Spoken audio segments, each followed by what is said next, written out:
¿Cómo conociste la parte pedagógica en tu tesis de etnografía? Esa pregunta es interesantísima y quiero citar un ejemplo para todos los estudiantes que están en pregrado y quieren graduarse. En la universidad todo es obstáculo y nada en la vida es fácil, yo estoy de acuerdo. Obviamente el departamento de pedagogía hace el enfoque pedagógico, que lo pedagógico primero sobre la investigación, y nosotros cuando comencé la investigación me decía que no era viable. Yo le dije, si me muero y vuelvo y muero, mi tesis será esa, porque soy convencido de lo que estoy trabajando. Pero obviamente hay que respetar las reglas, aunque a veces no las respetamos. La parte pedagógica más importante que creo es que logré en un consenso con el Consejo Académico de la Institución Educativa Técnica de La Peña hacer un currículum. Y en un año de prácticas, que regalé un año, 10.000 pesos valía el pasaje para ir 3 días a la semana, la Universidad nunca me financió nada. Daba historia local de La Peña, geografía de La Peña, que nadie sabía qué era el valle, quién lo fundó, cómo se fundó La Peña, qué es la colina, qué es el cerro, qué es el cerro de Colombia, qué es la serranía del caballo, qué es la serranía del obispo. Ningún estudiante sabía. Eso se incluyó en el currículo y se dio. Es la parte pedagógica.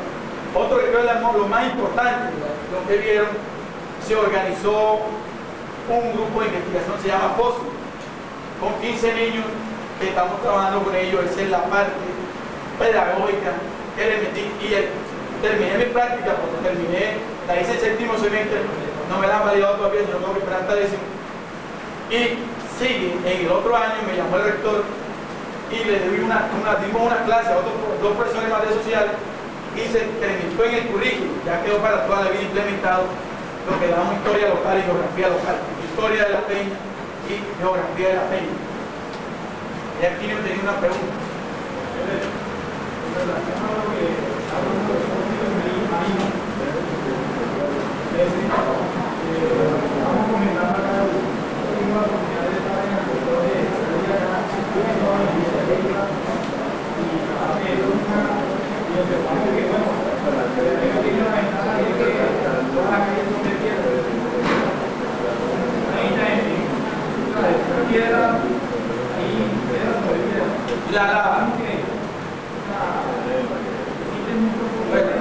Te digo por qué y te recojo esa pregunta, especialmente en geografía. Villa de Leyva y Boyacá está sentada sobre la cordillera más antigua, de formación más antigua del país. Entonces, cuando hicieron erupción, esta formación de Villa de Leyva es la formación más antigua de la cordillera que tiene el país, y por eso estos que son los más antiguos se encuentran en esa zona. Es la única zona donde uno va a ir con un souvenir de 5.000 pesos. Pero esto no tiene ningún valor. Esto, así le digo, no tiene ningún valor. Para que tenga un valor tiene que ser un levantamiento arqueológico de tipo estratigráfico, con una consulta, asesorarse bien. Porque uno va a Villa de Leyva y lo que consigue es esto, un bello souvenir para un coleccionista. Pero ya el estudio, allá, inclusive allá hay se me escapa el nombre del dinosaurio que comenzó a volar. Está saliendo, no encuentra uno salido así, se encuentra petrificado allá en esos sitios, por eso, porque es la parte más antigua que tiene Colombia.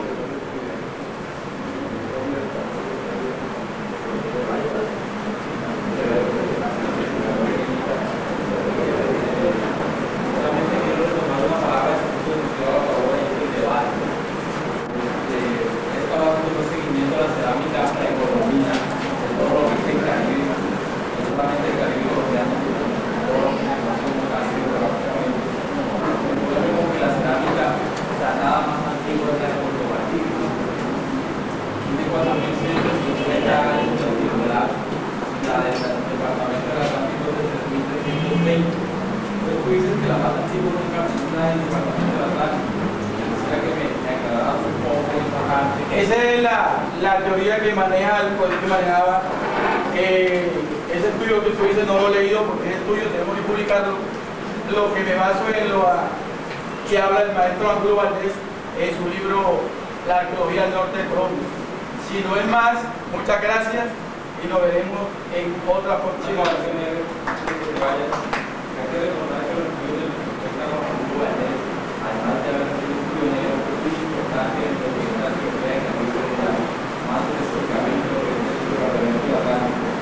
También hay que recordar que nosotros como se solamente a la cerámica como tal. Entonces, me parece que es como muy arriesgado seguir aceptando todavía que la cerámica más antigua la de graduar, todavía estaba en pie, no sé, te invito para que nos Bueno, eso decía el profesor ayer, eso es bonito. Tenemos que mostrarlo, porque aquí es donde está la ciencia y la investigación, tenemos que confrontar las teorías, si es verdad o es mentira. De todos modos, gracias, muy amables. Nos vemos en la próxima ocasión.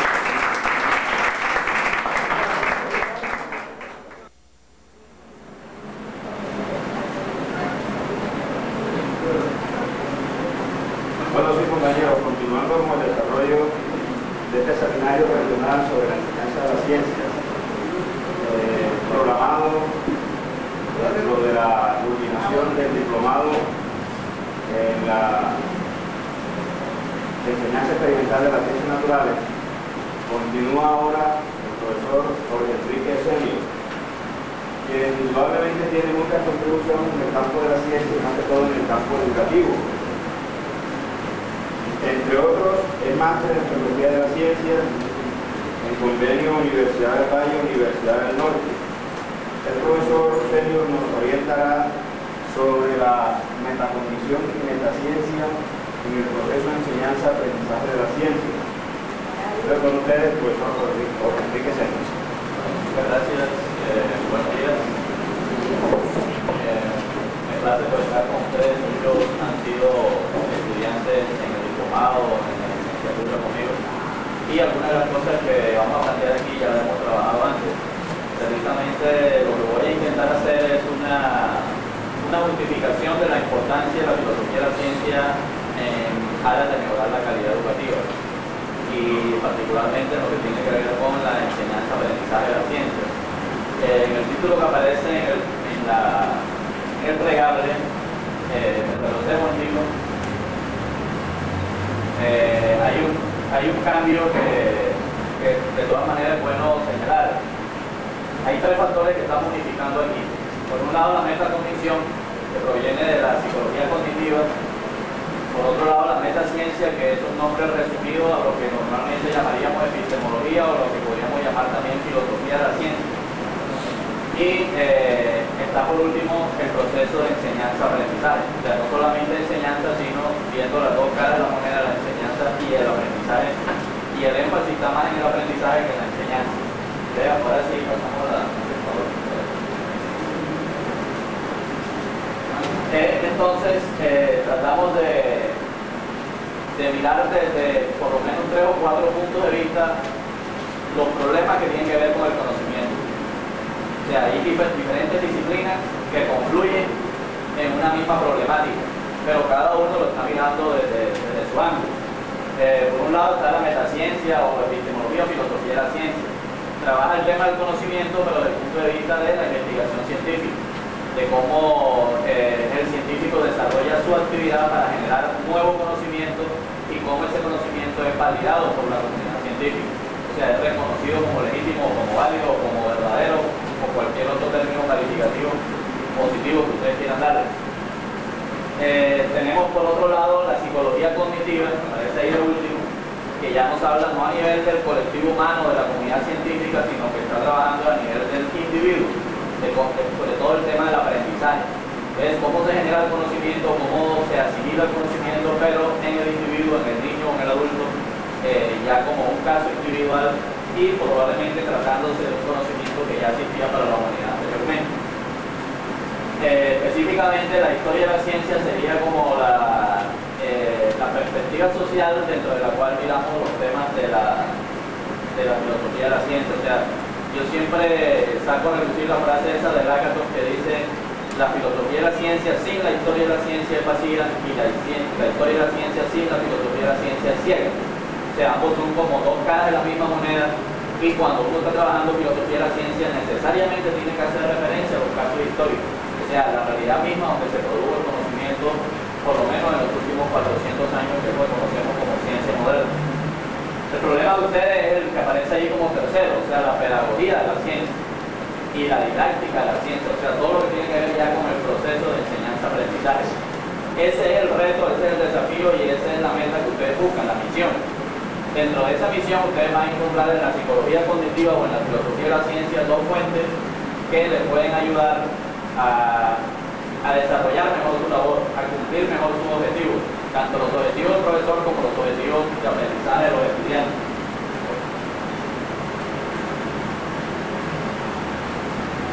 Entonces miremos cuáles son, en este caso, algunos de esos aportes. Básicamente voy a desarrollar tres temas. Uno es el concepto de metacondición, que proviene de la psicología cognitiva. ¿Qué significa eso? ¿Qué relación puede tener con la filosofía de la ciencia? Y la manera que nos puede ayudar en la labor educativa. El segundo punto se refiere precisamente a esa relación entre metacondición y la metaciencia o epistemología. Entonces trato de mostrar que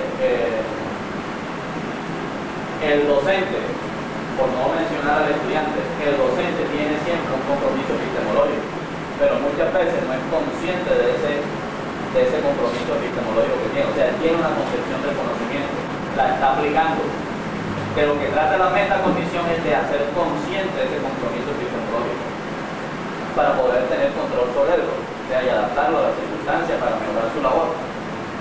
Y el tercero sería un ejemplo de caso específico. O sea, uno de tantos problemas que puede haber es el que se presenta, por ejemplo, entre la relación entre conocimiento científico y conocimiento cotidiano, o conocimiento previo que trae el estudiante. Pues es uno de los temas que uno puede trabajar desde la psicología cognitiva, puede trabajarlo desde la filosofía de la ciencia, y que necesariamente los resultados de esa investigación en esas dos vertientes a su vez se revierten sobre la labor educativa del docente. Entonces entramos a la primera,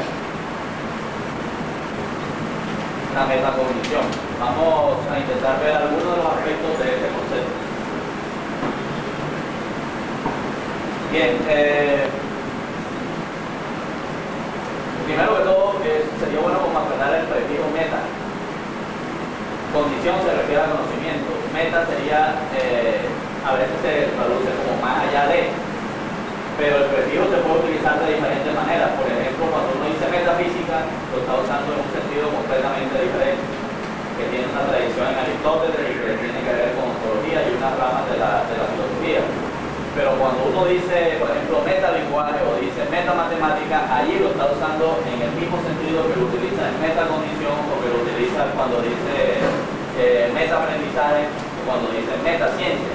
En este caso, el prefijo meta lo que significa es que estamos en un nivel de reflexión superior sobre el otro término que aparece ahí. O sea, en este caso, metacognición sería el conocimiento de los procesos cognitivos. Estar, digamos, consciente, reflexionando permanentemente sobre los procesos cognitivos, tener la capacidad de conocer esos procesos y de poder intervenir conscientemente sobre ellos. Los procesos cognitivos propios o los procesos cognitivos de los demás. Si estuviéramos hablando de metaciencia sería lo mismo, sería la reflexión o el conocimiento sobre los procesos de investigación científica. Entonces también es un nivel superior. Este tema surge con la paradoja de Augusto Comte cuando planteaba que la introspección, o sea, el mirarse, la mirada interior del sujeto que estaba tratando de desarrollar, por ejemplo, la ciencia y la psicología, decía es imposible, porque al sujeto le toca jugar un doble papel, el papel de ser el observador y ser el observado al mismo tiempo. Entonces tendría que algo así como desdoblarse. Entonces esa paradoja, pues, una solución radical era decir eso es imposible, sencillamente la subjetividad lo absorbe todo y es imposible construir conocimiento de esa manera y la introspección es anulada. Esa fue la solución que el conductismo planteó a comienzos del siglo XX, la corriente de psicología que tiene raíces filosóficas positivistas que surge a partir de autores como Watson, Skinner. Ustedes ven en Los Simpsons que el rector se llama Skinner y eso no es por casualidad, sino porque es precisamente uno de los autores de esa corriente que era muy radical en su planteamiento. O sea, para ellos solo era científico lo que podía ser observado. Por lo tanto, ellos consideraban la mente humana no era susceptible de ser un objeto de investigación, sino que era como una caja negra. O sea, lo que sucedía en el interior de la mente humana, eso no tenía manera de ser estudiado. Solamente podíamos estudiar las entradas y las salidas, los inputs y los outputs. O sea, tener en cuenta los estímulos y la respuesta, que es lo observable, y las respuestas son las conductas. conductismo o behaviorism en inglés, que behavior es comportamiento o conducta. Esa es una solución radical en el sentido negativo, de que es imposible que la introspección o el análisis de los procesos mentales o de los procesos cognitivos. Pero por otro lado, en la lógica y en la matemática, a comienzos del siglo XX se estaba desarrollando algo bien interesante. En el año 1900, un matemático alemán llamado David Hilbert comenzó a hacer unas reflexiones. En el Congreso de Matemáticas él planteó los 23 problemas fundamentales de la matemática que tenían que resolverse en el siglo XX.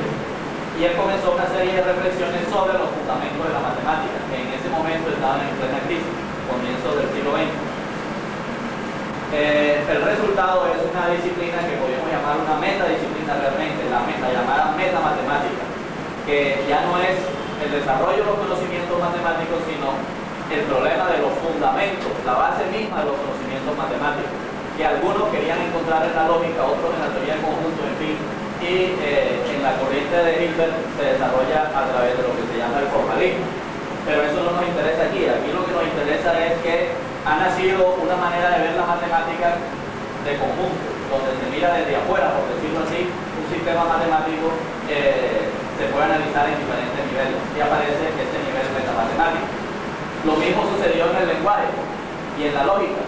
Aparece el estudio sobre el concepto de verdad desde el ángulo de la semántica, y Alfred Tarski, que es un lógico polaco, llega a plantear una solución que aquí aparece como la solución tarskiana, y es que muchas de las paradojas esas que uno estudia en lógica, que son paradojas de autorreferencia, la del barbero, la de si los cretenses son mentirosos, etcétera, yo no voy a detallar ahora en eso. Todas esas paradojas se resuelven cuando se diferencian claramente dos niveles.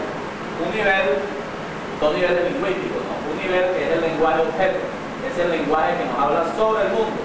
Los enunciados son enunciados sobre el mundo. Y al comienzo yo presentaba una encuesta. En esa encuesta había 11 preguntas en las cuales el estudiante del diplomado del posgrado respondía, por ejemplo, sobre la relación teoría-experimento, sobre ciertos temas epistemológicos, sobre cómo progresa el conocimiento, etc. Esas preguntas le están dando a quien hace la encuesta la posibilidad de hacer explícita cuál es su compromiso epistemológico, porque él lo tiene, pero probablemente nunca lo ha explorado, se ha puesto a reflexionar o a analizar sobre eso. Entonces, cuando tú estás enseñando ciencia, tú estás enseñando, sin querer queriendo, como dice el Chavo, te estás enseñando una concepción de la ciencia también. Entonces, por ejemplo, a veces se puede enseñar la ciencia como producto. O sea, ¿la ciencia qué es? La ciencia es el resultado de la actividad científica. O sea, la ciencia es un cuerpo de conocimiento. Incluso a veces la enseñanza puede ser tan tradicional que la ciencia aparece como un conocimiento cadavérico, un conocimiento muerto. Ya todo está establecido y lo que hay es que memorizar y aprenderse lo que los grandes genios de la humanidad produjeron.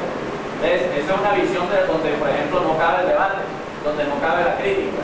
Y si tú enseñas la ciencia sin que la crítica y el debate tengan la oportunidad de ser vistas y analizadas, pues estás mostrando la cara más falsa posible de la ciencia, porque la ciencia lo que es debate y crítica ante todo.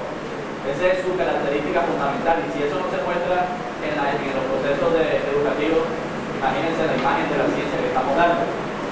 Otra manera, todavía no, el otro concepto o la otra concepción del conocimiento científico es verlo como proceso, o sea, verlo como actividad, como acción, y es más, como la acción colectiva de una comunidad, que es la comunidad científica, que tiene ciertas características, ciertas reglas del juego que hay que conocer para poder para poder aprovechar la filosofía de la ciencia de manera metacognitiva. La historia de la ciencia, la sociología de la ciencia, o la propuesta que yo he venido trabajando acá, que se llama CTS, Ciencia, Tecnología y Sociedad, también, al igual que las teorías pedagógicas que mencionaba ahorita, son herramientas que nos permiten trabajar el metanivel, ese que llamamos metacognición, o sea, la capacidad de controlar nuestros procesos de aprendizaje, digamos.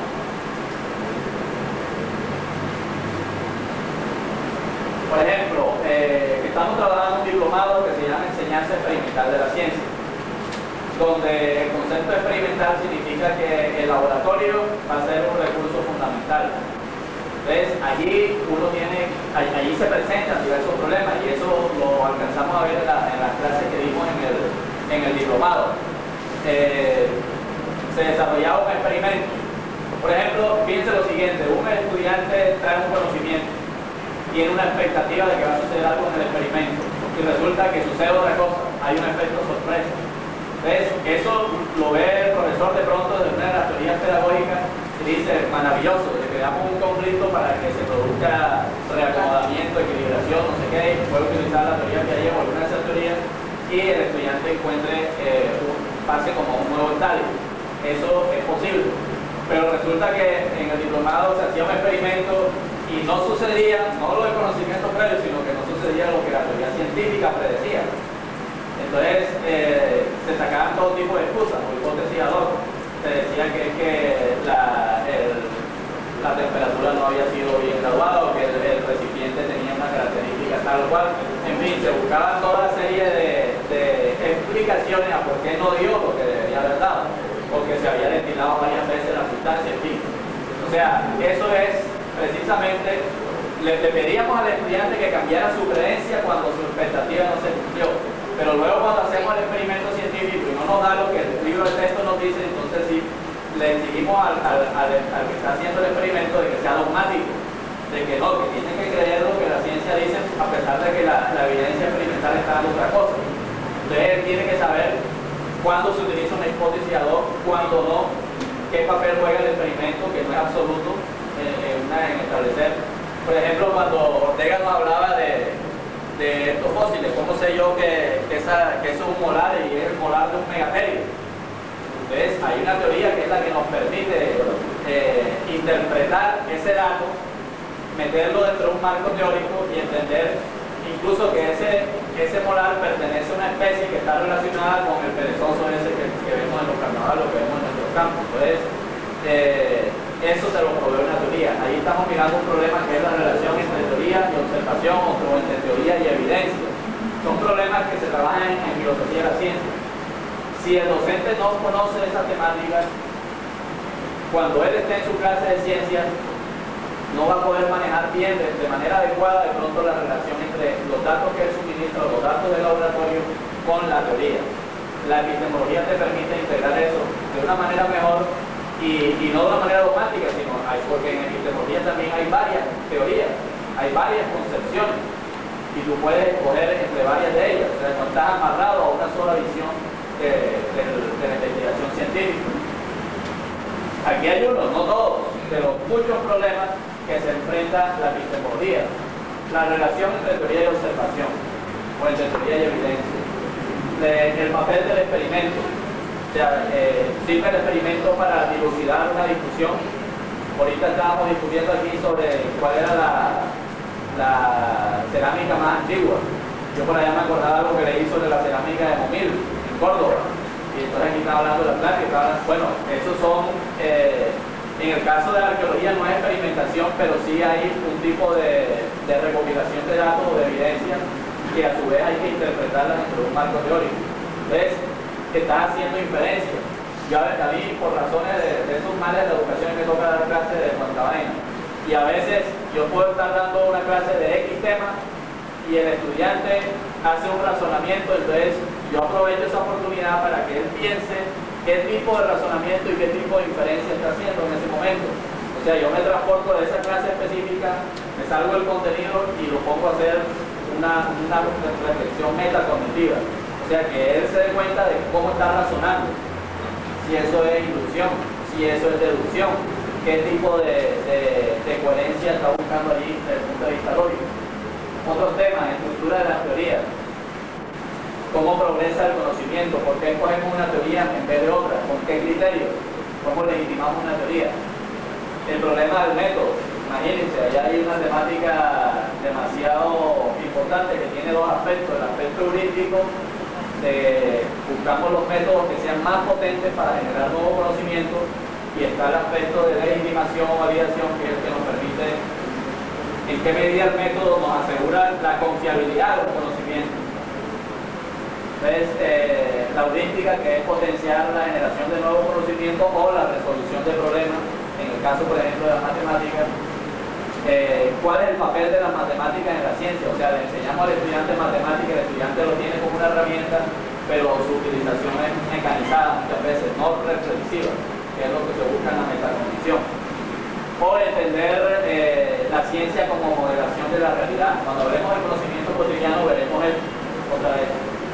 Esos eran ejemplos, no puedo profundizar en ellos. Acá simplemente es mencionarlo.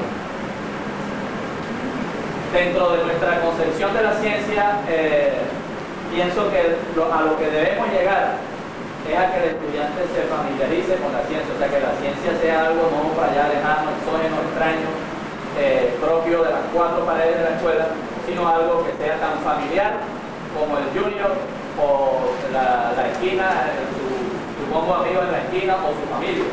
Eso es familiarizar, volver lo propio, a través de una visión integral, multitransa, interdisciplinaria del saber científico, o sea, que evite esas particiones artificiales que hacemos en los planes de estudio, que reviva la aventura del conocimiento, o sea, la emoción.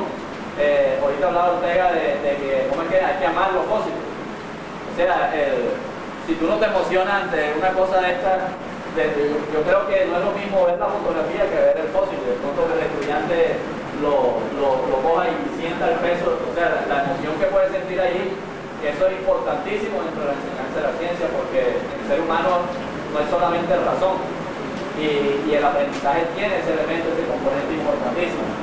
La pertinencia social, y es que el estudiante siempre tiene derecho a preguntar, profe, ¿y eso para qué sirve? O sea, de alguna manera, aunque la respuesta a veces, la utilidad del conocimiento a veces no sea inmediata, pero no importa, de todas maneras el conocimiento tiene un papel que jugar en la sociedad. Y en una sociedad como la nuestra, con tantas necesidades, pues con mayor razón todavía. Y el problema el problema es endogenizar la ciencia. O sea, yo trabajo en política de ciencia y tecnología, y Colombia es un país que necesita más ciencia. En otros países a veces hay tecnofobia o crítica a la ciencia, porque efectivamente la ciencia y la tecnología son un arma de doble filo. Hay bombas atómicas, hay Chernobyl que dejan escapar radiaciones, hay todo tipo de peligros, problemas, impactos ambientales negativos, etc. Pero ese es el lado negativo. Hay un lado positivo, y es que nosotros, si pensamos en bienestar y en desarrollo de la sociedad o en solución de problemas, necesitamos no menos ciencia, sino más ciencia, y ciencia propia, ciencia adaptada a nuestras necesidades. Y ese es el objetivo en última de la enseñanza de la ciencia. O sea, si nosotros cumplimos un currículo, no es para que sacar un diploma o recibir el sueldo simplemente, sino que ante todo estemos trabajando en función de la calidad de vida, en función del desarrollo de la democracia y la sostenibilidad de la sociedad en que vivimos. Calidad de vida primero que todo.